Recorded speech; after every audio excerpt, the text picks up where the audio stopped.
మన రాష్ట్రాలకి ఎంతమంది వచ్చారు, ఎంతమందిని ఆదుకున్నారు?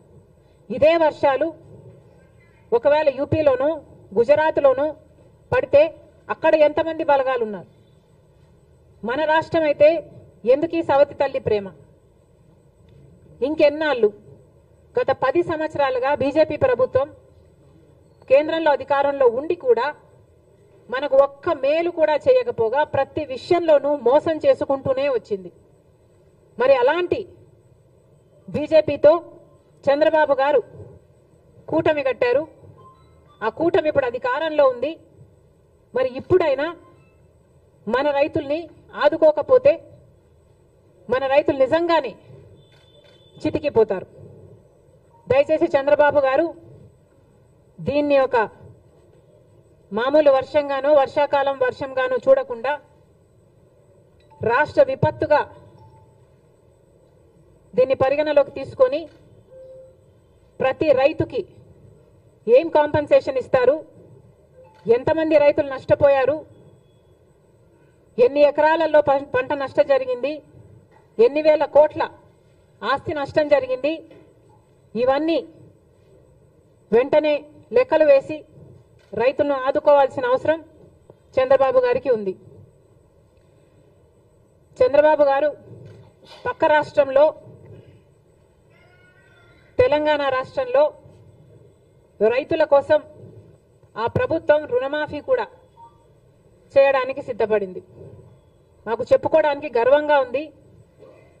అవతల తెలంగాణలో రేవంత్ రెడ్డి గారు ముఖ్యమంత్రిగా ఉన్నారు. కాంగ్రెస్ పార్టీ అధికారంలోకి వస్తే కాంగ్రెస్ పార్టీ రైతులకి రుణమాఫీ చేస్తుంది అని రాహుల్ గాంధీ గారు మీటింగ్ పెట్టి మరి ఎన్నికల ముందు చెప్పడం జరిగింది. ఆ వాగ్దానాన్ని ఈరోజు రేవంత్ రెడ్డి గారు నిలబెట్టుకోవడం జరిగింది. దాదాపు 40,000 రైతు కుటుంబాలను రుణ విముక్తుల్ని చేయడానికి సాహసం చేసింది రేవంత్ రెడ్డి గారి ప్రభుత్వం. ఒకప్పుడు రాజశేఖర్ రెడ్డి గారు ముఖ్యమంత్రిగా ఉండగా సోనియా గాంధీ గారి నాయకత్వంలో, మన్మోహన్ సింగ్ గారి నాయకత్వంలో దేశం మొత్తం మీద రుణమాఫీ చేసిన ఘనత ఒక్క కాంగ్రెస్ పార్టీది మాత్రమే.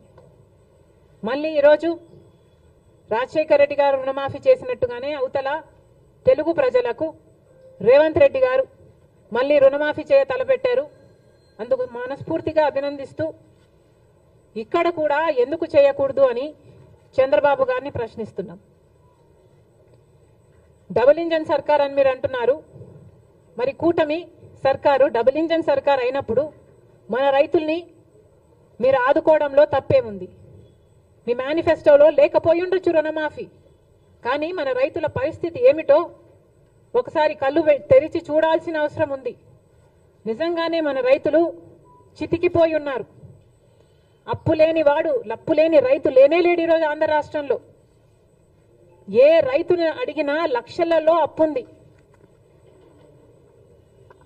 రైతు పర్ క్యాపిటా డెట్ ఆంధ్ర రాష్ట్రంలో దేశం అన్నిట్లో అందరికంటే ఎక్కువ ఉంది.